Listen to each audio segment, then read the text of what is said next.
बिस्मिल्लाहिर्रहमानिर्रहीम। अस्सलाम वालेकुम। मोहम्मद इरफ़ान आपके साथ आज बहुत ही ज़बरदस्त रेसिपी लेकर आया हूँ, आम का अचार। ये रेसिपी मेरी दादी जान, नानी जान और आंटी सरवरी और सासू माँ की जो ये जिस तरह बनाते थे, सेम उसी तरह की रेसिपी आपके लिए लेकर आया हूँ। तो ये इलम मैंने उनसे सीखा है और मेरे पास जो इलम है वो मेरी ख्वाहिश है कि वो सारा इलम मैं आप तक पहुंचा दूं। आपसे गुजारिश है कि आपने इस रेसिपी को जैसे मैं आपको बता रहा हूं स्टेप बाय स्टेप आपने सेम इसी तरह इसको फॉलो करना है। इसमें किसी किस्म की शॉर्टकट नहीं लगानी। यह अचार आपका सालों साल इस्तेमाल होगा और बहुत ही ज़बरदस्त रहेगा। ना ये ख़राब होगा, ना इसकी रंगत चेंज होगी, ना इसका जायका चेंज होगा। जैसे जैसे आप बशर्ते कि आपने इस रेसिपी को मेरे तरीके के मुताबिक फ़ॉलो करना है और इसमें बहुत कीमती स्टेप है, वो मैं आपको साथ साथ बताता रहूँगा। तो चलते हैं हम अपनी रेसिपी की तरफ। उससे पहले गुजारिश है कि अगर आपने मेरा चैनल अभी तक सब्सक्राइब नहीं किया तो इरफान टीवी को सब्सक्राइब कर लीजिए और बेल आइकॉन के बटन को भी दबा दीजिए ताकि आपको मेरी आने वाली नई रेसिपी मिलती रहे। और इस रेसिपी को ज़्यादा से ज़्यादा शेयर कीजिएगा ताकि लोगों के जो मसले हैं आम बनाने में, उनका अचार ख़राब हो जाता है या रंगत चेंज हो जाती है या वो काला हो जाता है या फिर उसकी जायके में फ़र्क आ जाता है, तो ये रेसिपी उनके सारे मसाइल को हल कर देगी। तो ये रेसिपी इतनी ख़ास है कि ये जैसे मेरे बुज़ुर्ग ख़ानदान की जो बुज़ुर्ग ख़वातीन बनाती थी, सेम उसी रेसिपी को मैं लेकर आया हूँ। आपने इसको कोई शॉर्टकट नहीं लगानी, आपने मेरे तरीके के मुताबिक इसको सेम उसी तरीके के मुताबिक इसको बनाना है। तो आप मेरे तरीके के मुताबिक इसको फॉलो करोगे तो इंशाल्लाह ये बहुत ही ज़बरदस्त और बहुत ही जायकेदार और ग़ज़ाइयत से भरपूर अचार बनेगा। ये छोटे बड़े बच्चों को सबको बहुत ज़्यादा पसंद आएगा। तो इस अचार के लिए जिन चीज़ों की ज़रूरत है वो आप साथ नोट कर लीजिए। मैंने इसके लिए 2 किलो आम लिए हैं और इसको मैंने बाज़ार से ही अचारी आम लिए हैं और इसको मैंने बाज़ार से ही कटवा लिया है। घर में ये अच्छे कटिंग नहीं होते और इसको मैंने छोटे पीस किए हैं। एक ज़रूरी स्टेप बहुत इंपॉर्टेंट आपको मैं ये बता देता हूँ, ये बहुत कीमती स्टेप है। आपने इसके छोटे पीस करवाने हैं, बड़े पीस नहीं करवाने। छोटे पीस से करने का ये होता है कि जब आप इसको सर्विंग करते हैं तो कुछ अचार जो बच जाता है, आपने वो अचार इसको वापस मर्तबान में नहीं डालना, यानी कि जो अचार जिससे आपने निकाला है उस अचार के अंदर इसको दोबारा ऐड नहीं करना। इसकी वजह से भी हमारा अचार ख़राब हो जाता है। ये बहुत कीमती स्टेप है, आपने इसको याद रखना है। तो मैंने इसके 2 किलो आम लेकर इसके मैंने छोटे टुकड़े कर लिए हैं और इसको मैंने खुले पानी में अच्छी तरह वॉश कर लिया है। दूसरा स्टेप, इसको बहुत अच्छी तरह आपने वॉश करना है। जब आम पक रहा होता है तो इस पर बहुत से केमिकल के स्प्रे होते हैं दरख्तों के ऊपर और वो केमिकल इसके ऊपर लगा होता है, जिसकी वजह से भी ये अचार आपका ख़राब हो जाता है या काला होना शुरू हो जाता है। ये बहुत ज़रूरी स्टेप है, बहुत इंपॉर्टेंट है। आपने इसको बहुत अच्छी तरह वॉश करना है ताकि उसका जो ऊपर केमिकल लगा होता है वो केमिकल हमारा ख़त्म हो जाए, यानी जो मेडिसिन और अद्वियात होती है वो बिल्कुल अच्छी तरह पानी के अंदर धुल के साफ़ हो जाए। तो आपने ये 2 स्टेप आपने इस टाइम बिल्कुल याद रखने हैं और इसको बिल्कुल नहीं भूलना। तो आपने इसको फिर लेकर एक खुली जाली के अंदर रखते हैं ताकि जो धुला हुआ पानी है वो काफ़ी हद तक इसमें खुश्क हो जाए। फिर आपने इसको खुले बर्तन में लेकर एक खुला बर्तन ले लीजिए और उसमें आप इसको ऐड कर दीजिए। इसमें मैंने 150 ग्राम मैंने नमक यूज़ किया है। 150 ग्राम नमक ज़्यादा है लेकिन ये अपना पानी छोड़ेगा, तो उसकी वजह से ये 150 ग्राम कुछ भी नहीं है। तो 100 ग्राम मैंने हल्दी यूज़ की है। इसको आपने 100 ग्राम नमक और 150 ग्राम नमक और 100 ग्राम हल्दी लगा के आपने इसको अच्छी तरह मिक्स कर लेना है। बहुत अच्छी तरह, जितना अच्छी तरह आप मिक्स कर सकते हैं उतना अच्छी तरह मिक्स कर लीजिए और आपने इसको तकरीबन 3 से 4 घंटे के लिए आपने इसको रख देना है। ये अपना पानी, आम के बीच में जितना भी पानी है ये अपना पानी छोड़ना शुरू कर देगा। ये देख लें, हम इसको अच्छी तरह मिक्स कर रहे हैं तो ये जितने भी नमक और हल्दी है इसके साथ लग जाएगा और ये अपना पानी छोड़ना शुरू हो जाएगा। ये देख लें तकरीबन 4 घंटे हो चुके हैं, इसमें काफ़ी हद तक इसने अपना पानी छोड़ दिया। अब इसको हमने और अच्छी तरह इसी मसाले को हमने अच्छी तरह मैरिनेट करना है। जैसे हम चिकन के मसाला लगाते हैं और मैरिनेट करने के लिए रख देते हैं, सेम इसी तरह आपने इसको अच्छी तरह मसाला लगाना है। जितना अच्छा आपका मसाला लगेगा उतना अच्छा इसमें से पानी रिजर्व हो जाएगा और ये बहुत अच्छा आपका आम खुश्क हो जाएगा। फिर हमने इसको जाली में निकाल लेना है और इसको पानी इसका ड्राई होने के लिए रख देना है। ये तकरीबन 4 से 5 घंटे आप इसको इस तरह रख दीजिए ताकि इसका जितना पानी ड्राई हो जाए। फिर आपने एक कपड़ा लेकर कपड़ा बिछा देना है, उसके ऊपर ये अचारी आम को आपने फैला देना है ताकि इसकी नमी जितनी भी है वो सब ख़त्म हो जाए, आस्ता आस्ता ये खुश्क हो जाए। इसमें नमी नहीं होनी चाहिए। हमारी आम की सबसे अचारी आम डालने के लिए सबसे एक इम्पोर्टेंट बात है, बहुत ज़रूरी स्टेप है कि इसमें नमी नहीं होनी चाहिए। इसकी नमी जितना आप इसको ड्राई करेंगे आपका अचार उतना ही ज़बरदस्त बनेगा। तो हमने इसको खुश्क करने के लिए इसको रख दिया है। और इसके बाद एक बहुत ज़रूरी स्टेप, मैं आपको इसलिए स्टेप बाय स्टेप हर चीज़ आपको बता रहा हूँ, आपने इसको धूप के अंदर खुश्क नहीं करना, हमने इसको पंखे के अंदर खुश्क करना है। अगर गर्मी ज़्यादा है तो पंखे के अगर आपका मौसम नॉर्मल है तो आपने इसको छाँव के अंदर खुश्क करना है। इसको धूप में खुश्क नहीं करना। अगर धूप में आप खुश्क करेंगे तो इसका रंगत काली हो जाएगी और इसका जायका भी वो जायका नहीं रहेगा, जायका भी चेंज हो जाएगा।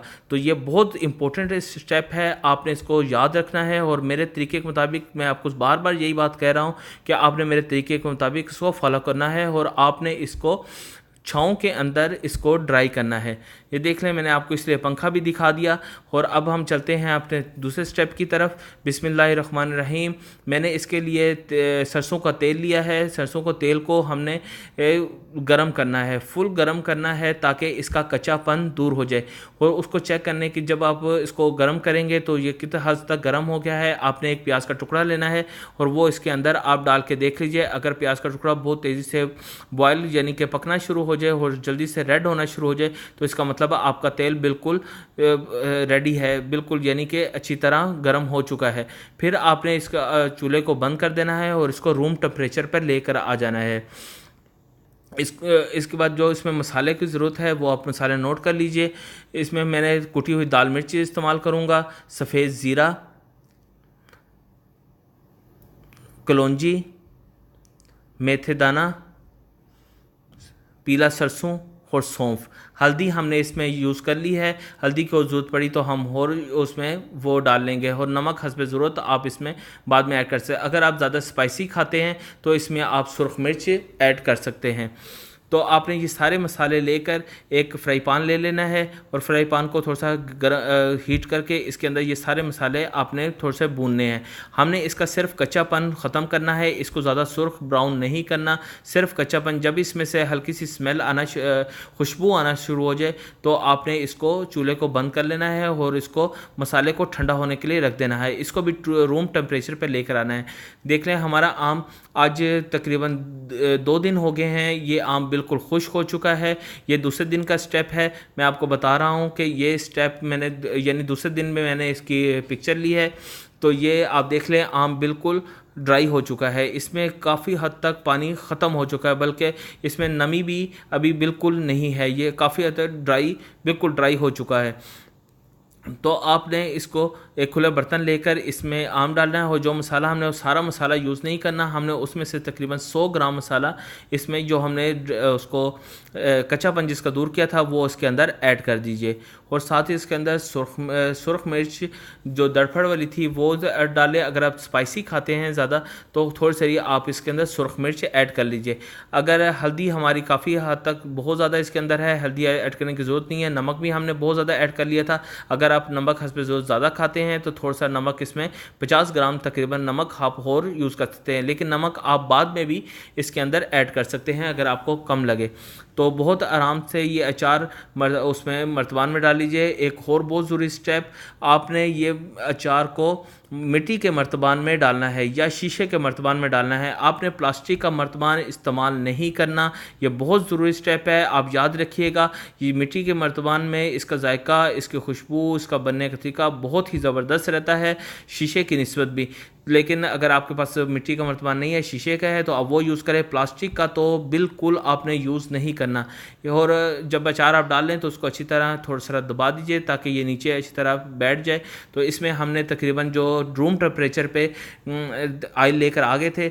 आप ये स्टेप भी याद रखिएगा कि तेल को गर्म नहीं डालना।